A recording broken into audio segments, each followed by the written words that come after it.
It's time to chill out and get ready for a mediocre Q&A live stream. If you're old enough, grab yourself your favorite adult beverage, and if you're not, stick with apple juice.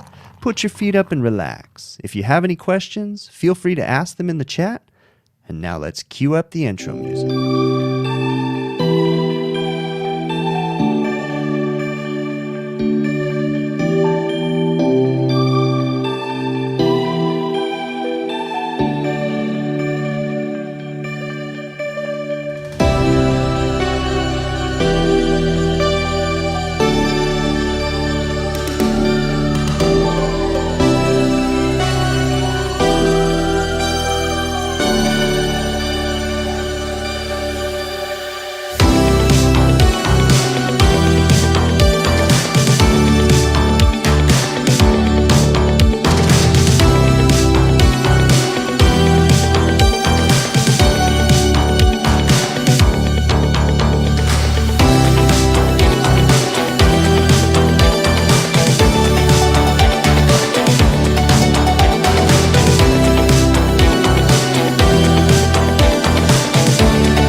Well, hello, everybody. Welcome to the HVACR videos live stream. As you guys can see, if you don't already know who it is, I've got my friend Ty Brannaman here. Ty is a good friend, and he has an awesome social media platform that you guys should definitely go follow if you aren't already, and that is Love to HVAC. Is that correct, Ty? That's me. Love the HVAC because I do love this stuff. Ty really does, actually, guys. If you don't, I'm sure most of you guys aren't living under a rock and you know who Ty is, but definitely go follow his platforms. You kind of do stuff on a good majority of the platforms, right, Ty? Yeah, I do. See, it's TikTok, Facebook, Instagram, and then YouTube. So that's about my. I don't do the Twitter thing. I don't get that. It's text based. I'm a visual guy, so Yeah. not my thing. Yeah, social media in general, and I'm sure you've been in the. How long have you been in the industry, Ty?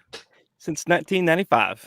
Okay, so I have officially been in the industry since 2002, but I grew up working for my dad. 2002 is I graduated high school and I officially came to work for him. But I think you had a similar thing, right, Ty? You were working with your dad too as a kid.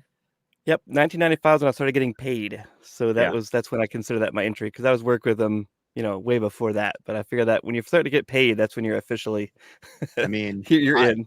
there was some labor laws violated on me, because I was getting paid 20, which was actually really good money for 1995 in junior high or 96, whatever it was. But I was getting paid $25 a day is what I was for the summertime.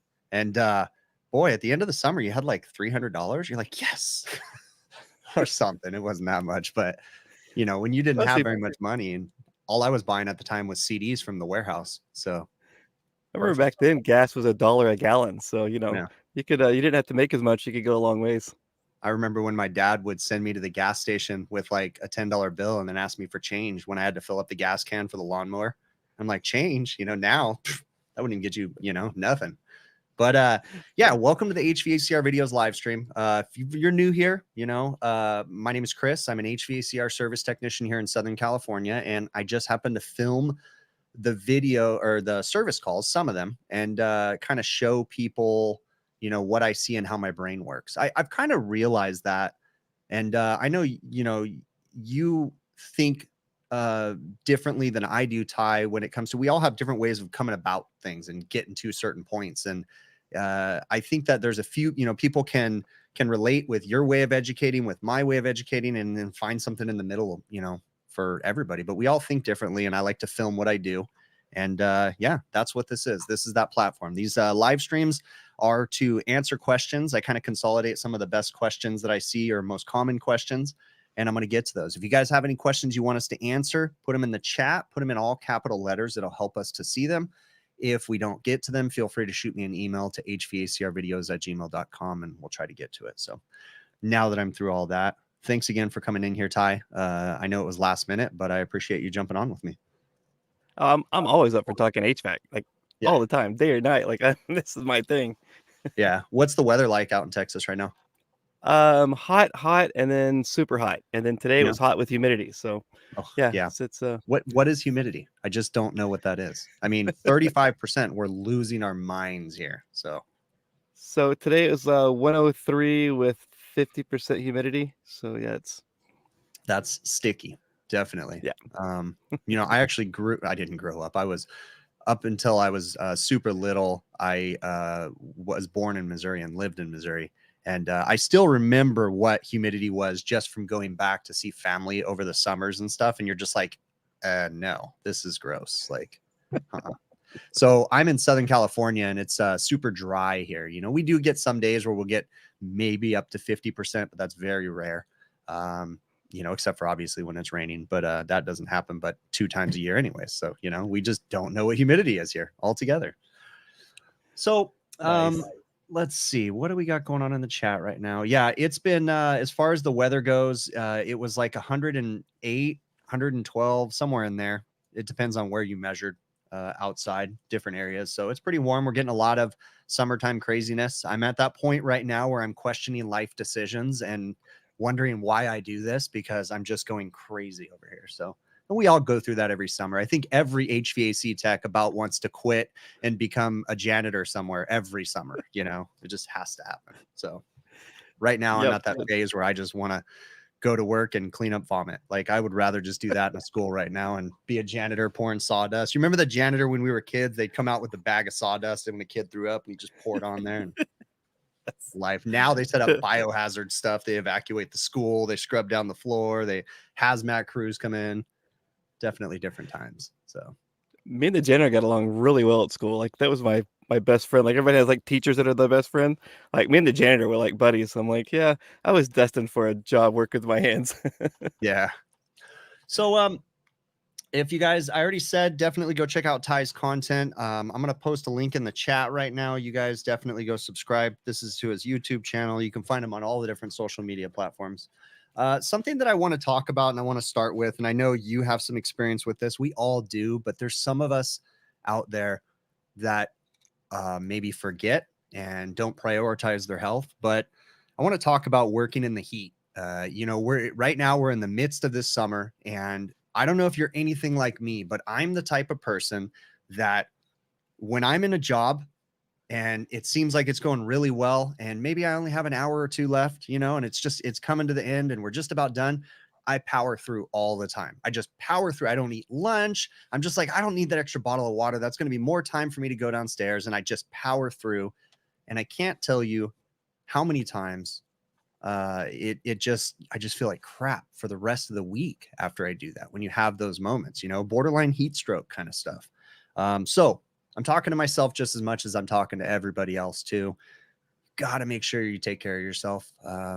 I've read of two cases where HVAC techs already within the last 2 weeks have passed away. This job nor any job is worth your life. So honestly, like, I mean, take care of yourself. Be careful. Ty, you're in Texas now. You've been in a lot of other places, Nevada, different places like that, working in this heat. What were some of the things that you would do to try to help yourself, to try to make it easier for yourself? The only way to survive Las Vegas or Phoenix in the heat is just no soft drinks, no coffee, none of that. Just like I don't even drink beer in the summertime. It's just water, water, water, Gatorade, other stuff to have electrolytes, tea, but I would just not drink any soft drinks. You would it would just kill you. So you had to have like tons and tons of water. And it's crazy. Like when you first start drinking water, it's so hard. But then after you get used to it, you get rid of all the other junk that we're used to drinking. Like it tastes good, and then you start to where you're drinking it. So just lots and lots and lots of water, and then keeping an eye on yourself, to understanding like when you stop sweating and knowing these signs, to be conscious of that, to go back down. And these are things I didn't know at first. I had to learn the hard way, passing out and almost passing out, getting sick, all those kind of things. But then you learn, hey, if I'm going to get this job done, I got to take care of myself to make that happen. Yep. Same, there's plenty of times I've pushed through. There's plenty of times that my employees have pushed through, and it's not worth it. I tell them all the time every morning. It's like, look, take care of yourself, take breaks. And I'm literally, I had a guy out working out in the low desert today, Coachella Valley. So 115, 117, much hotter on the roof, and they have a little bit of humidity out there. We have some monsoonal moisture right now. So, I felt bad, but I'm calling him like every 25 to 30 minutes. I'm like, dude, you doing okay? Like, I need you off that roof. Like, they had like, they put in multiple work orders. They were like, we need this AC, this AC, this AC. And I just told Will, my technician, I was like, dude, you're going there to just do one task. And it's a bonus if you even get that done. Like, they can wait on other things. It's their fault they waited this long to put in these work orders. We can only do what we can do, and I'm calling them every 20, 30 minutes. Like, hey, you doing okay? Stay safe. And I think it's important too, I know it sounds corny, but if you don't have your company calling you, if you don't have a service manager calling you, have another friend call you. Like, it sounds silly, but I mean, have someone call just to check in on you, just to make sure you're doing okay every once in a while, or you should be checking in with someone else. Hydration. Yeah. Like Ty said, that's so important. Sodas. Trust me, I'm talking to myself here because I'm currently going through a thing that's been about 2 months where I'm not drinking soda again, but I replaced it with sparkling water and I squeezed lemon in there. So, I mean, I guess that's a little bit better, but, it's difficult not to drink those, and they don't help you at all. And, for me, even sports drinks are really hard for me to drink because I'm all worried about sugar and different things because I'm old. So, Gatorades and stuff. But you know what I find? Like, I still drink Gatorades every once in a while, but I'm always looking at the sugar content, buying the more electrolyte ones, making sure that like buy the thing with the lowest sugar content. And, but another thing, and I'm not a doctor, I'm not telling anybody what to do, but what I find works really well is raw coconut water. So raw coconut water has a lot of electrolytes in it, and it's supposed to be really, really good for hydration and that kind of stuff. So that's something I've been doing a little bit more too. And That's what Perla has me drink in the summer when it's hot. She makes me drink the coconut water for the electrolytes because it tastes there better we go. than a lot of the other stuff. Yeah. Yeah. And yeah, I'll be honest, raw coconut water, when you first have it, it's a bit jarring. It takes a little while to get used to. But once you do, it's not too bad. And, it's healthy. It's natural, well, I guess I think it still has natural flavor in it, which we can have a whole live stream on natural flavor. That's a very See, I'm interesting not much on codes. Like I'm really against codes, but I think we're past due for a change in codes for new construction. And let's say, hey, let's stop putting air conditioning, refrigeration equipment in attics. Like, let's just stop that. It's ridiculous. It's bad for Yeah, efficiency. It's bad for the safety of the technician. And 100%. it's all these electronics. Look at how there's a computer in every single air conditioner. Why are we putting that in 100 and something degree weather and plus the winters? Like, get it either condition the attic or get it Yeah. out of the attic. Like, one of the two. Yep. I 100% agree. I mean, there's so many things about my house that when I was changing my system out, I considered for a brief moment, I was like, maybe I should put it in the attic. And I was like, no, it was already in a closet. And I'm like, no, I'm not going to put it in the attic. Like, I've done that before, but it's miserable. It was crappy enough having my ductwork in the attic.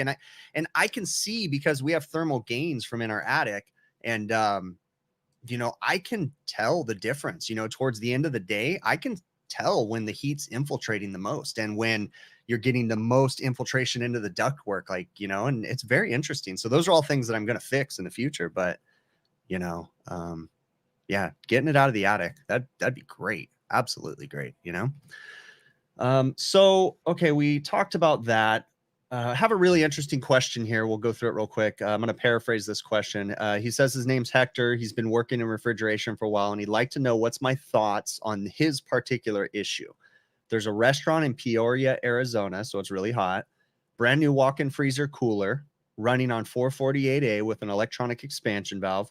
And the control system, that's irrelevant.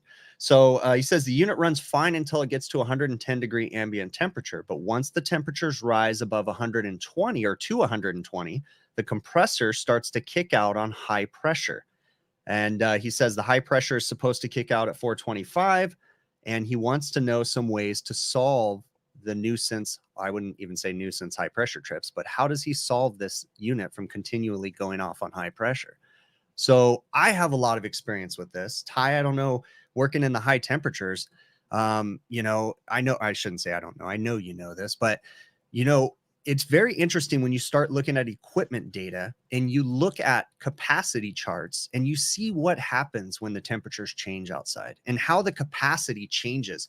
It literally, as the temperatures start to rise above 90 degrees, 95, 100, your capacity literally falls off a cliff and starts dropping. Okay. But it's not just your capacity. You have some other issues too, especially with the low temp.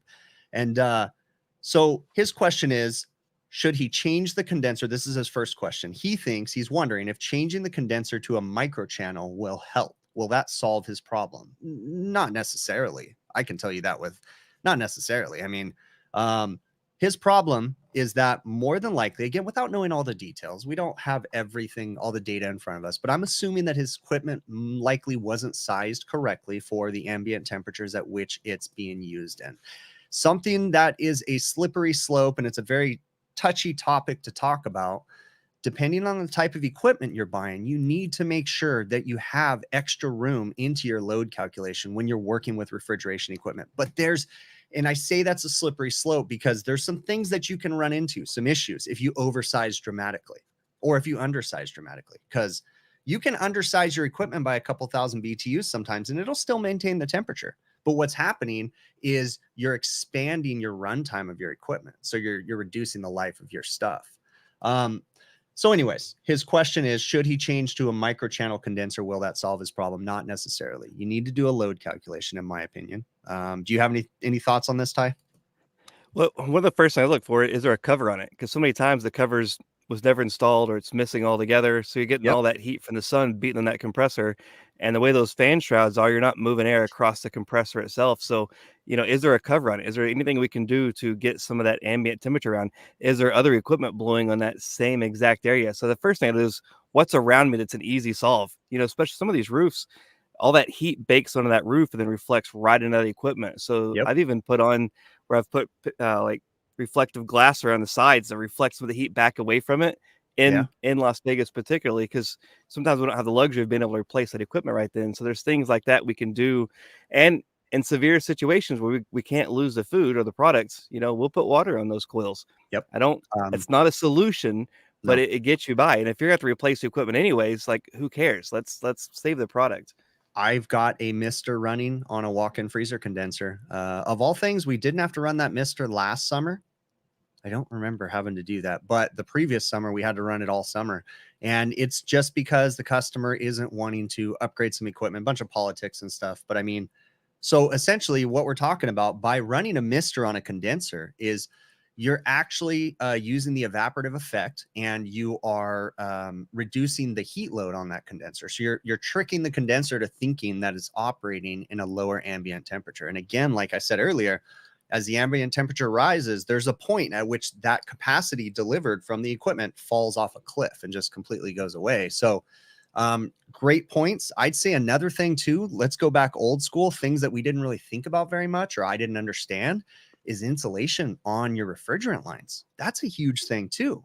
If your suction line's not insulated or the insulation's completely deteriorated, sun rotted, and you know, insulation doesn't do as much as it should. I mean, because we kind of use insulation that's too small, but you know, I mean, it doesn't take much for that insulation to stop working. and for the heat to, start to go into the suction line, or sometimes into your liquid line, depending on how high the temperatures are that the liquid line's running. See, that's something Ty can talk about too, because if you're running, a lot of people ask me, why did when I reran my system for my house, I went nuts. If you guys haven't seen it, there's a whole series on my channel, but I went nuts and I did a bunch of refrigeration stuff that nobody should have done. But I ran my line set on Unistrut. I, straight piped it with hard drawn pipe, like all this fancy stuff, but I insulated my liquid line. And I had a lot of people asking me, well, why'd you insulate your liquid line? And I said, why not? I mean, I'm trying to put in the most efficient system.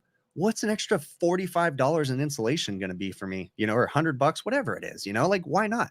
I went stupid on mine, but I'm trying to reduce my liquid line from absorbing heat, in my attic. When it's 108 degrees outside, it's probably 40 degrees hotter in my attic, and that's pretty high. And that is things. So just like you said, making sure the equipment's covered, something that I don't do enough, and I have to remind myself all the time, is to kind of keep it simple. That whole KISS statement, when it comes to diagnosing some of this stuff, because sometimes, insulation or a doghouse cover, or, white rubber roofs reflecting the sun right onto your equipment, it's things like that you tend to forget sometimes, and especially when you're in the heat of the moment. You're in a really, really difficult call. It's really hot outside and you're flustered. It still happens to me all the time. Yeah, you're not thinking sharp when you're so hot and your sweat running in your eyes, your tools are burning your hand. Yeah. That's not the time we're thinking our way through every single problem. But we go back to flash gas. We think about flash gas as being that, what we say in school, 75% liquid and 25% vapor. But when that liquid line gets hot coming through and your box temperature is really low, that means you have more of that liquid having to flash into a vapor just to drop the saturated temperature remaining. So you could end up with even 75% vapor and only 25% liquid. So the cooler that liquid line is, then the less flash gas we have, and then the more capacity we end up with. And that's why you see supermarket refrigeration, they use subcoolers a lot, because they want to get the temperature of that liquid line down so they don't lose all that flash gas. And all that goes into play too. Again, there's so many things that can happen when you bring up the condensing temperature of equipment. I mean, there's so many issues, not just capacity, but you have longevity of equipment too, right? And so to get back to his question, is changing the condenser going to solve his problem? No. I would say yes. Make sure the installation was done correctly. Make sure everything's up to par. I don't know if you're a technician or a business owner. It's irrelevant, whichever way, because I don't mind answering this question. But depending on the compressor, and again, this is a slippery slope. We have to say this. You always want to make sure that compressors operate within their operating envelope, because there's a small window at which a compressor can operate within, right? Temperature's too high, temperature's too cold, bad things happen. So you got to keep it within that window. Again, a slippery slope, but I have equipment out there operating well outside its operating window, and it's not good. That means that, we keep having to change this compressor every 2 years. Again, a lot of politics is involved, and it's customers and not wanting to change equipment and just running into these silly things. But yeah, I've got a system out there that I changed a compressor 3 weeks ago, changed it 2 years previous to that. And what's going wrong with the compressor is that it's operating in ambience that's too high. We keep having high pressure trip situations. And we have to go with auto reset on the pressure controls, because that's how bad this equipment design was. We will literally be out there every week resetting a pressure control, and it's just annoying. So we have auto reset in there, but eventually what starts to happen is the internals in the compressor are going bad, and the compressor just keeps going off on internal bypass. And that's my issue. Every 2 years, tell the customer, guys, we need to upgrade this equipment. But their biggest thing is they don't want to take equipment out of this horribly designed refrigeration rack. They want to keep putting the same equipment back into it. And I'm like, guys, let me design a condensing unit, pull it out of the rack, put it over here, we'll size it correctly. And they don't want to do that. So here we are changing compressors, and it's all because it's operating outside of its envelope. So check your design, check your load, make sure it's installed right, and figure out how to get that condensing temperature down on your equipment, and you probably will solve your issues. Okay, let's see. Another great question from Mike. Mike had a question about DTC valves. Okay, so we have a liquid injection valve specifically designed for the Copeland compressor, the DTC valve. I've always wondered, I need to ask, because this looks like a Sporlan valve. I'm really curious if Sporlan made these at one point for Copeland, because it really does look like a Sporlan design, and their new design is different.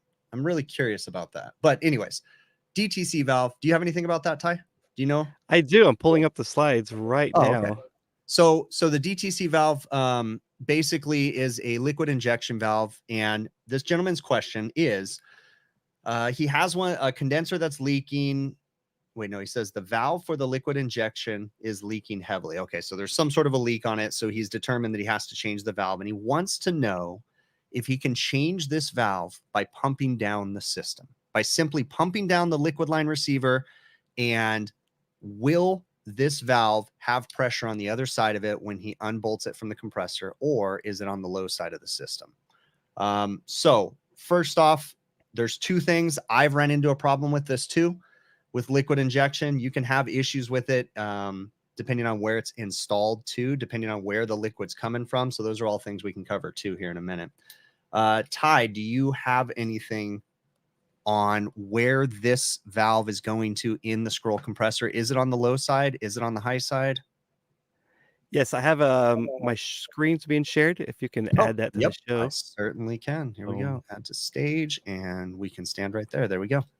All right. So what happened is that liquid is coming right across the top of this upper scroll set, and it's injecting that into the mediatory side of the scroll. So it's not going directly into the suction side. It's going over here into the middle side of that. So that way it's not affecting the suction pressure of the system. So right here, as it goes across, you're getting liquid coming in, but that liquid's boiling off, just like from a metering device, and it's boiling, it's absorbing heat out of the upper scroll set. By the time it ends up here in the intermediary scrolls, it's already a vapor. So we're literally injecting liquid into the head of that compressor. By the time it gets to the pump side of it, it is a vapor. So that's what it looks like inside. Okay. And then here's where that liquid injection comes in. It comes up this little tube here. I don't know if you can see it that clearly. Can you guys see that? Here where it comes, that liquid comes in, goes in right into the top of the scroll set. Yep. And then we have this high volumetric efficiency valve right here that prevents that gas from flowing backwards into the compressor. But remember that where that gas is coming through, it's over here in the intermediary side. So it's not going to be going through that back to that high side. So you can have it bleeding back across, and you don't want to be bleeding in that liquid refrigerant inside of that scroll set. That's why the very first models they had, if I can find that slide, the very first models they had a sensing solenoid on it, so you had to make sure the compressor was running when it was working. See, here it is. The very first one is like a capillary tube almost, and you had to make sure that the compressor was working. You had that little solenoid valve that would close off. Yeah. And they went with this valve style that eliminated that, and now the newer ones have a stepper motor. Now this is the best option because it's going to close down just like a solenoid. So when it's end of cycle, it's going to shut all the way down, unless there's a power outage, then it won't be able to close down. Okay. And with the capillary too, I still see those in some of the equipment that I'm installing and working on to this day, the old capillary tube style. And yeah, they have the current sensing relay that monitors a leg of the compressor, make sure the compressor's running. It opens that solenoid and then feeds the liquid, through. But when you are pumping it down though, some issues that you can run into, and something that I'm curious about that I want to pull one of these valves apart, but I'm 99% sure there is not a check valve inside of this guy right here. So depending on where it's installed, you in theory could backfeed refrigerant into, because I've seen them before where you have systems where it's basically on the other side of the king valve of the receiver. So, but can you pump them down? I'm trying to think. On a normal refrigeration circuit, though, you still can't just pump it down to change this valve, though, right, Ty? No, you're still going to have refrigerant in there. You're still going to have refrigerant. Yeah, that's one of the downsides. Now, what you could do, depending on the type of system that you have, is if your compressor has a king valve and suction service, I'm sorry, a discharge and suction valve on the compressor outlet, like a rotolock valve. In that situation, what you could do is isolate the compressor, because I know what he's running into. is the issue of having to drug up your recovery equipment just to have to change one of these. And you're going to have to drag up recovery equipment one way or another. But if you have isolation valves on both sides of the compressor, you could technically shut the equipment down, isolate the compressor, recover the 2 pounds of gas that's in there, and then change it out and only have to evacuate down the compressor. That's something we'll do on systems that have that. And then pump the system down afterwards, change the dryer. We've done that many times too. You don't see a lot of equipment these days. There's some brands still have it, but you know, it was very common to have compressor valves on each side of it in the past. Now people tend to eliminate it because they're trying to save money, and especially comes from semi-hermetic compressors, because the semi-hermetics always had the bolt-on service valves that we'd have to change. Ty, when you were coming up in the industry, and you know, I know this to be true, but lots of semi-hermetic equipment I know you ran into. I used to work with it a lot. Used to scare the hell out of me. Really isn't that big of a deal once you figure out what it is. But how was it working on that stuff?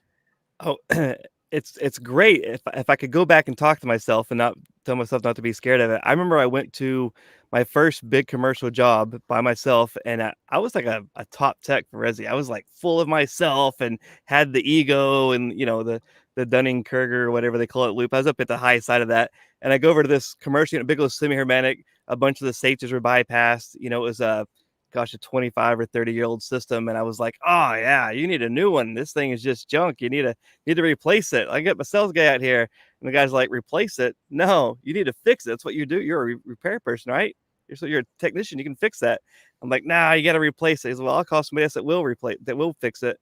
Anyways, that was 25 years ago. That thing is still there. I drove by the other day, and it's still there, still running. So I'm going to go do a video. I'm going to sneak over there and do a video talking about that. Those semi-hermetics, you keep them working good.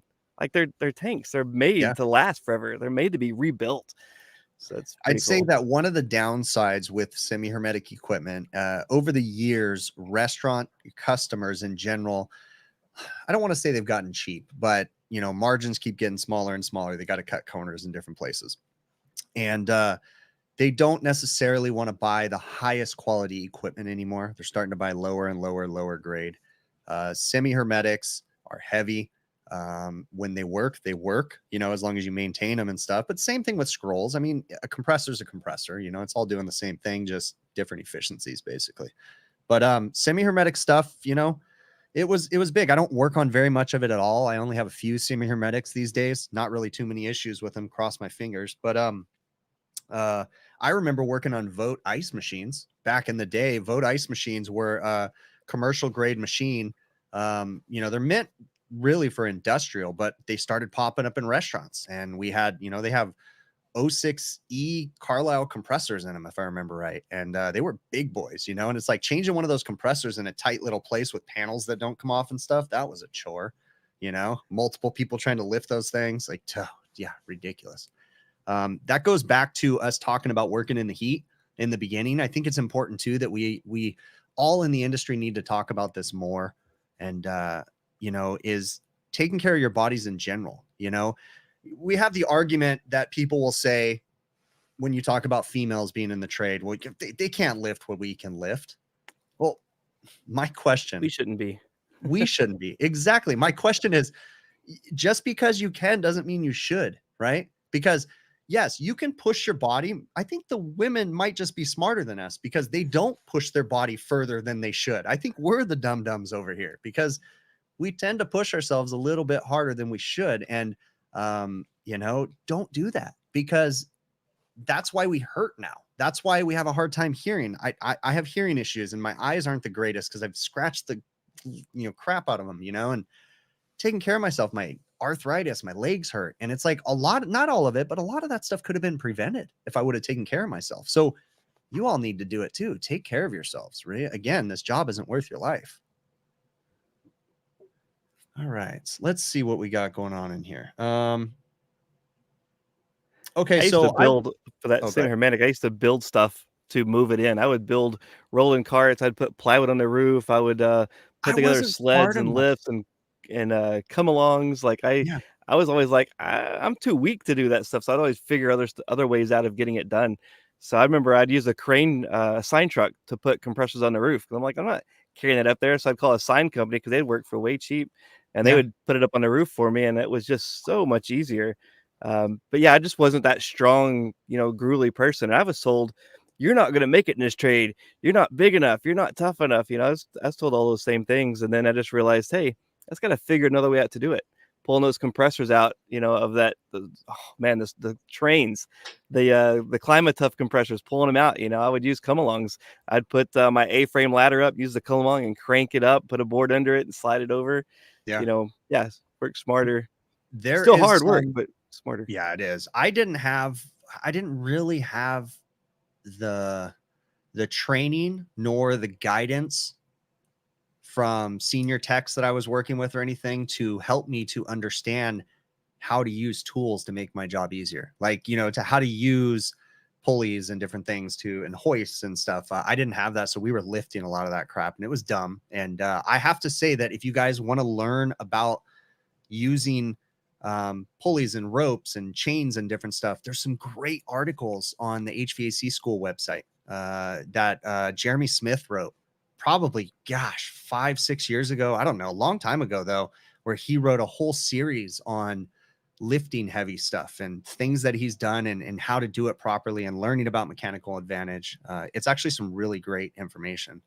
So definitely go do that. What is it? HVACrschool.com. And then Yes. look up Jeremy Smith or look up pulleys and it'll in the search feature and it'll come up. One of those two things. Great information. Okay. So social media, we kind of talked about that in the very beginning, Ty. And I know we probably discussed this a little bit before, but both of us came up in a time where social media wasn't existent. We had seminars that you could go to from, organizations like RSES, and there's a few other ones. That was our camaraderie for the most part. That was what we, got to be with other like-minded people. We weren't on the internet. Now we have the internet at our fingertips. You have people putting information out there for free. You just got to be careful because there's some bad information out there too. Don't just trust what someone says. You got to do your research, and use your brain when it comes to people that are promoting products. Do your research too. Just because I tell you that I like using this particular tool, I'm not telling you to go buy it. I see Ty doing this all the time. He's like, hey, he's got this new tool, this new thing, and he's just showcasing it. He's not telling you that you have to go buy it. He's just showing you what's available and you get to make those decisions. So don't just buy something because you see someone on social media. And also at the same time, be careful of the information. You still got to do your research. If you hear something that sounds a little funny, trust your gut, do some research. Don't just trust from what one of us says to be gospel. Do your research too. Yeah, But when I social started, media, go ahead. we had radios. We didn't Mm, have cell phones. I remember when we yep, finally got our cell phone in, and we used to have a bag of quarters we kept with us so that we could go call into the office or call in tech support if our yeah, radios were acting up or something. And then we had to get a fax from the wiring this diagram, and the fax was so bad you couldn't read it. So like we've come a long way with having all this information available, but at the same time, with the flow of good information, there's also a flow of even more bad or incorrect information. So always yeah, check. Some of the people that I love that I learned from taught me a lot of things that were wrong or incorrect. And I've had to realize I still respect that person, but I've learned that, hey, just because they told me something doesn't mean that it was the way or the right way. And there's been things that I've taught in the past that I've taught incorrectly because yeah. I didn't know any better. So I like to show, hey, go source this out, look it up yourself. Yep.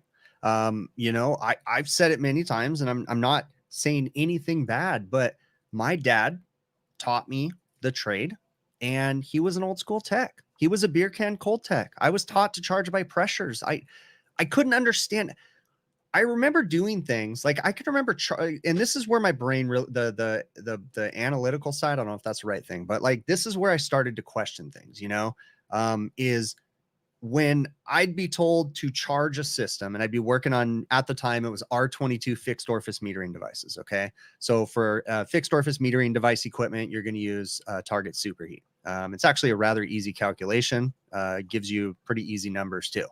But you have data that, or software that'll help you to get all that stuff nowadays too. But I was taught bad information, and when I would put gas in systems and he'd tell me, suction pressure had to be at 65 PSI, head pressure had to be at 275, and 275 and 65, that air conditioner was perfect. Like that's what was ingrained in my head? Times were different, and I'm not saying that, my dad was a bad person. It was just, that's the way the trade used to be, was people, there was a lot of just kind of winging it and pushing things through. Equipment these days is not forgiving. Customers aren't forgiving. We have to do better. We have to research. But when he would tell me that stuff, and then I'd put gas in a system and I could never get everything to be exactly 275 and 65. And my brain couldn't wrap around that being just normal. And I was like, and then I started to go down a rabbit hole, started to research, and dig into that stuff. But anyways, going off on a tangent as usual. But social media in general, Ty, nowadays, everybody has everything at their fingertips. I was working on equipment today, a Linux package unit, and the circuit board has this tiny little LCD display with 3 digits on it. And I'm like, what the heck? How do you know what's going on? You scan the unit with your smartphone, an app installs on there, and you pull up everything on your phone. So I go get my iPad, set it on the side of the unit, and I program the unit from the iPad, like super easy. So the technology is really interesting. Now, it can be frustrating too, and that's something that maybe we could talk a little bit about, Ty, is how sometimes, I don't know if you do this, but I definitely do this, where I'll get so stubborn and frustrated that I want to cut corners and I won't do things right. You ever have situations where you run into that? Oh yeah, all the time. And this is one of the reasons I still do field work. I will, whether it's volunteer or go solve problems for somebody here locally, I will still go out and do service calls because I want to make sure I don't end up in the, what do you call it, the glass house or the ivory tower, and you forget what it's like. You're telling everybody to do it the right way. So Yeah. when I'm in an attic and I'm sweating and I'm burning my eyes and all that, I'm like, I want to cut this corner. And now, I have to realize, okay, if I'm a technician, I'm telling this, now it's more relevant. So it's like, the difference is, I think now better and you can make the choice of, okay, I'm going to take the risk and cut this corner versus I'm going to go ahead and do everything right. And sometimes, like, we just have to get stuff running, right? Especially with we got And food or product. You especially don't have the choice refrigeration. of No. fixing everything. You have to get that up and running quick and now. So, Yeah. and ideally you want to come back later, but you don't always have that luxury either. No, you definitely don't. That happens a lot in my equipment. I was talking earlier about the customer that I changed the compressor 2 years ago and it just failed again. Same thing, going off on internal bypass. That compressor was bad.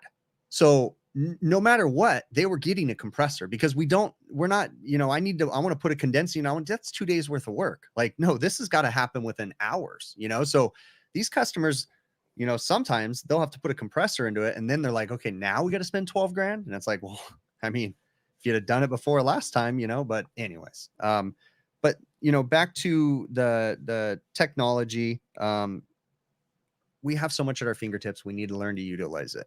Okay. Join the Facebook groups, join whatever social media. Just remember to be careful. There's a lot of weird people out there too, but be careful who you trust and stuff. But there's a lot of great information. Okay. So find it. Again, I already promoted Ty's stuff, but I'll do it again here real quick. Let's put the link to his YouTube channel. You guys definitely want to go check it out if you haven't checked out his content. So I'm putting it in there right now. And it's okay if you don't like my stuff because find out what works best for you. I mean, we got HVAC school, we got Chris, we got Craig Michelaccio, we got Jason. There's so many great people out there putting out tons of information. Find out what you can connect with, what you can read information. Like, I struggle reading, but I make myself reading because that's where I need to get the source information.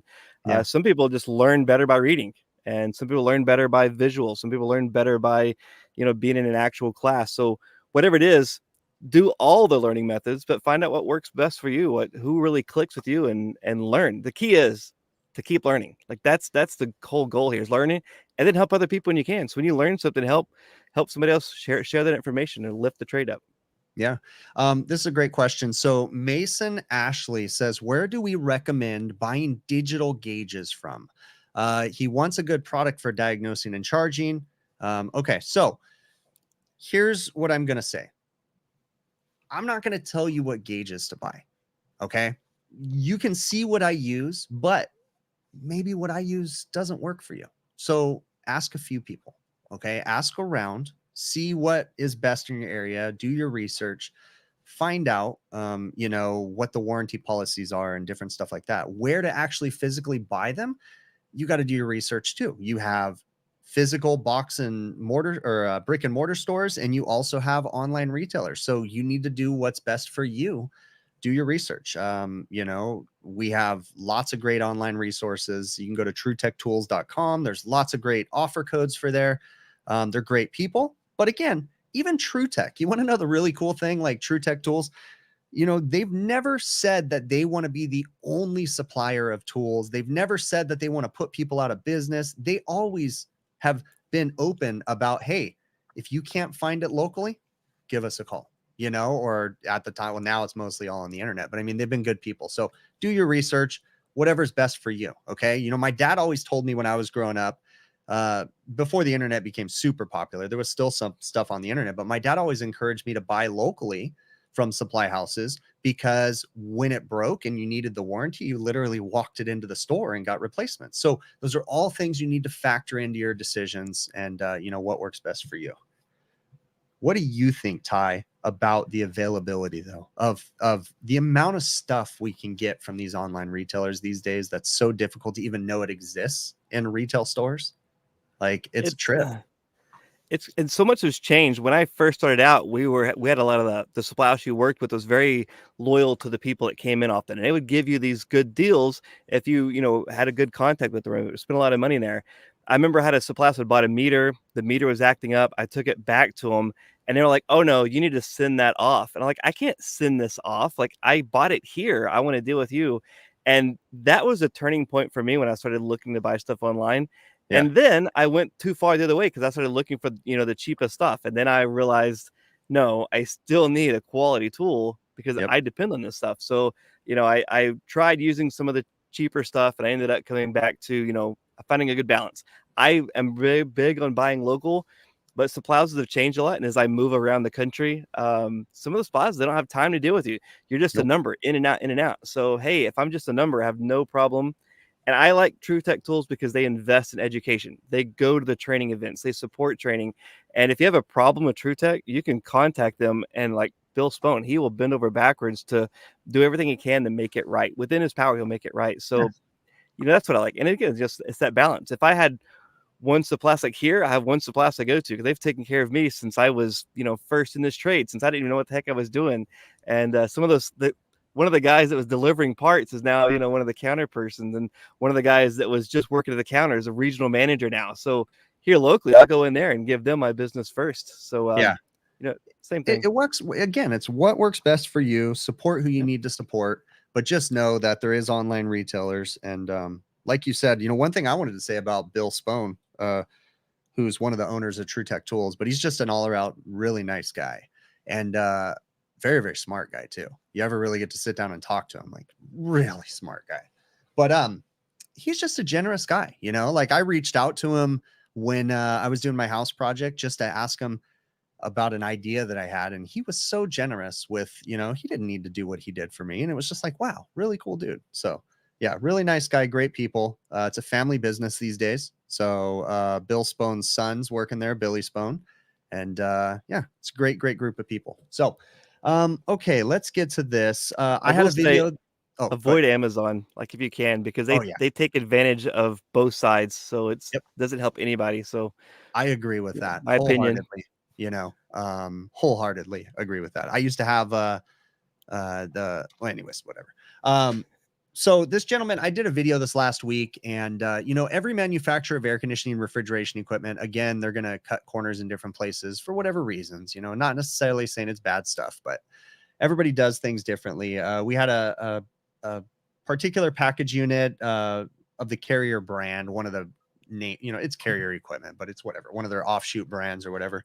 But everybody does their own particular things. In this particular case, it was a 3-phase residential style piece of equipment, and we lost a phase to the compressor. And what I ended up finding was that where it lost a phase was on the common terminal of the capacitor for the single phase indoor blower motor. So it had a 3-phase. They were using the common off the 3-phase, going to the capacitor, using the capacitor as a jumper on one side, and then feeding to the compressor. And it just had a broken wire, like something came off. But anyways, this particular gentleman wanted to know, like, why is it that these guys do that? And again, everybody has their own little things that they do. Carrier likes to use 2-pole contactors on 3-phase equipment. So does Train. And so everybody does little weird things, right? Why? I'm sure it's to save money in reality. Okay. I mean, life happens. They got to do something. But you ever run into any weird situations like that, Ty? Not with just Carrier, but with anybody who has one of those weird particular things, like using the capacitor as a jumper for 3-phase, like, what are you doing? There's all kinds of just weird stuff out there. And sometimes, like, I wanted to say, well, that was just stupid for them to do that. But I've also learned sometimes there's an underlying reason for that as Yep. I've got to really meet more and more engineers.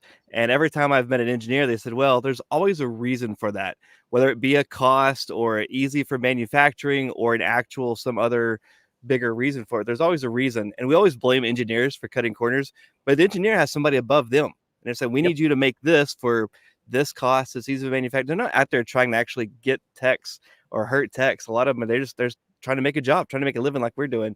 But I've learned, like, for example, the old Train, they used to use two capacitors for their compressor. They had one capacitor on one side of the contactor and another capacitor on the other side. And I always thought, well, that was just weird. Why would you do that? And then years later, I learned, well, that was a source of crankcase heater.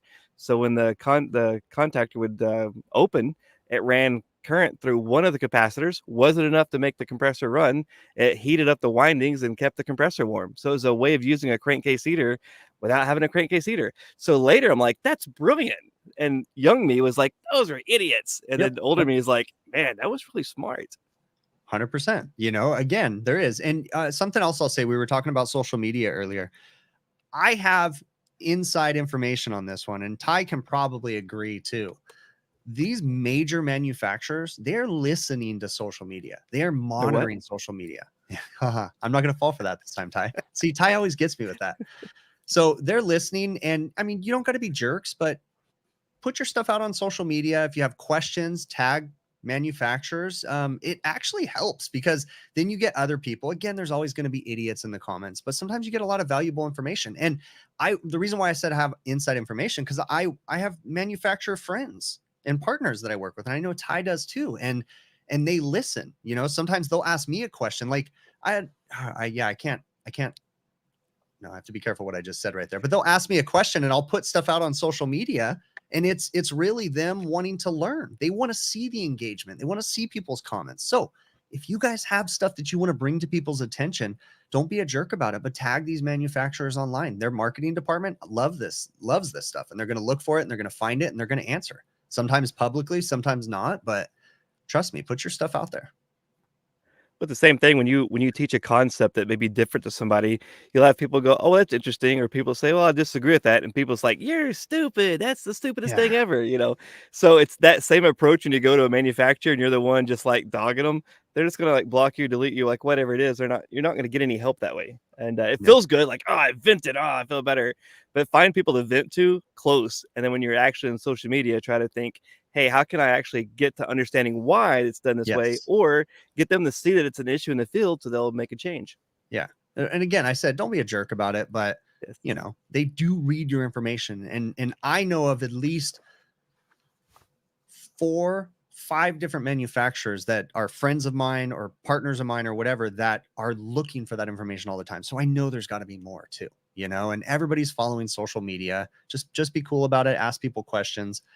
You can also reach out to people. Like, for instance, I have, and I'm not going to answer everybody's questions, but if you guys have questions that you're having issues with, with people that I have connections with, whether it be Sporlin or Field Piece or all these different ones, or the Energy Conservatory or whatever, like, sometimes send me your questions. Send them to Ty. Send them to people that that are social media creators, right? Because we hate that I word, but I almost said it too, but creators. We're just out there putting information out there. So, send us your questions and stuff. And all of us, at one point or another, are going to try to help people. So, all right, let's get to a couple more things before we wrap this up. So we talked about that. I'm looking through this question right now. You guys had Could some we already great questions in the comments. It's just flowing by so fast I can't say remember something them. if you But see something? I'm like, looking through my list right now. gosh, there was so many. again, guys, if we're missing your questions, you definitely want to go check out. Ty has been lately doing live streams. You want to talk about that a little bit, Ty? Oh, it's just a casual thing, like, Sundays or if I have some extra time, I'll just, hop on randomly and talk about different stuff. Like, it's nothing, formal at all. It's just, random, answering questions, talking with people. If somebody has questions like, "Hey, I don't understand this," I love to go do a video to explain it, because if there's one person that has that question, there's probably, 15, 20, 100 more people that have that same exact question. So that's why I like answering the comments on social media. And sometimes, like, I feel like everybody wants to improve and I want to help everybody. And I've learned that social media, some people just want to just be mad at the world. And Yeah. sometimes I get kind of drugged down. And, so I tell somebody, if you see me where I'm starting to get argumentative, because I don't see it sometimes, I start out trying to help everybody. And then it just ends up like, say, "Hey, Ty," just block that person. And that's usually what I end up doing. I just block it, move on. But I ultimately, like, I want to help everybody. I love this trade. I love learning new stuff. So when people ask questions and stuff, I try to get to as many people as I can, because I know what it's like when you had a boss or a coworker that was gatekeeping information. They didn't want you to learn stuff. They wanted to keep you down. So Yeah. I'll teach something and somebody says, "You don't need to know that." I'm like, "No, you don't, but you get to know that. You have the option of knowing that." So I think that's great about social media, is that we have this information. And I Yeah. just, like, everything I'm saying is already out there. I'm just trying to do it in a different way for somebody like me who struggles reading, to help understand this stuff. And it's the same. I find myself, I don't even know. It's funny, even I'm 41, and I'm still finding stuff out about myself. As I get older, I start to realize, oh, that's why I do that. And, oh, that is kind of annoying that I do that. Like I'm starting to recognize it because I can see it from a high end angle. And yeah, but this trade though, yeah, the gatekeeping of information, I think that's for the most part, except for some, there's a few manufacturers that are gatekeeping their information. But I mean, for the most part, we have a lot of information out there. We have people these days that want to share their knowledge. The gatekeeping, definitely, I think it's getting better. There still is people that are, holding back on their knowledge. But when when I came up, coming up through that time, there was not a lot of sharing of information. People genuinely were afraid of losing their job if they shared their knowledge. Yep. They genuinely thought, and maybe there was at one point in time, there was a time when they were going to, be replaced just because they shared what they knew. Um, we have such a hunger for technicians these days that that's not happening right now. So share away. You're only going to help the industry get better. And we need that help right now. We're not going to go specific into the nitty gritty of this, but there's a lot of big business coming into this industry right now. And we still got to have those good techs. We still got to better ourselves. We don't want to just become a parts seller and working off of commissions all the time. And not saying that's bad, but anyways, we don't need to go into too deep into that one. So I do want to acknowledge that one day, just randomly, I got a package from Ty, and it has all kinds of stuff. And I got one of those silly little hands like Ty has over there. And I, have it here on a belt tensioning tool. So there we go. Just random nice guy just sends me that one time. That was cool. A Creepy nice hands. little note. Nothing like a creepy hand coming out of the envelope. Exactly. Well, that's better than my friends. My wife has a hard time with my good friends. If you guys don't know, I do a very, very, very uncensored show on Friday evenings with my friends called the HVAC Overtime. Like, I cannot stress enough the polar opposite it is from this HVACR videos channel and my content that I have on here. It is the polar opposite. So if you get offended, just don't even go there. Don't even go there. But anyways, HVAC Overtime, check it out. But we do a show on there and it's a bunch of friends and we all hang out. Ty's friends with all of us, but we always do like silly presents to each other, right? So Bill just one day sends me this little green plastic veiny pickle that sings. It's a singing pickle. It's a toy, and it's like, what? My wife is like, what is this? It's a pickle. But we're just always silly with each other and stuff. But definitely go check it out, the HVAC Overtime show. Let's see. I think we're kind of wrapping up. I know there's a lot of stuff we didn't get to. Feel free to shoot us emails. Ty, do you have an email that you make public that if people want to send you information or questions? Yeah, it's just Ty at LOVE, the number 2, HVAC.com. There we go. Um, So, and mine is hvacrvideos@gmail.com. So Let's see. Yeah, I think that's it for now. I know there's a lot more stuff and different questions. We'll get to those another time. If I missed it, feel free to shoot me an email. Ty, thank you so much for coming on here. It's been awesome. It's great to hang out with Thanks. you. I don't think we get to do it enough. Yeah, if we lived close, we'd just be hanging out all the time. We wouldn't get anything done. That's probably true. Or we'd have experiments. We'd be able to do cool experiments. I'm like, look, I got this. Let's do something with it. You know, it was nice. We got the opportunity though. How long ago was that? Was that 2 years ago that you were down here? Or a year? I don't know. Every year, 2 years in a row now. So we'll stop by this year after the HVAC Excellence Conference. We'll stop by. See, but I And didn't see oh, you last this year that's right. because I was busy. You were in town for something else, and we didn't get to meet up there. But it was Yeah, the, that's right. the It was previous year, I last think. minute, Yeah, yeah. and then the year But before that too. yeah, no, it's been awesome. It's been great to be able to see you, and that's the cool thing about social media. Again, we're talking about social media. Is otherwise we wouldn't know each other. We wouldn't have the opportunity. You know, we might in passing in a class or something, but I mean, this gives us the ability to connect. So I appreciate you. You're a good friend. Thank you so very much. I'm going to cue up the outro music, and we will definitely catch you all on the next one.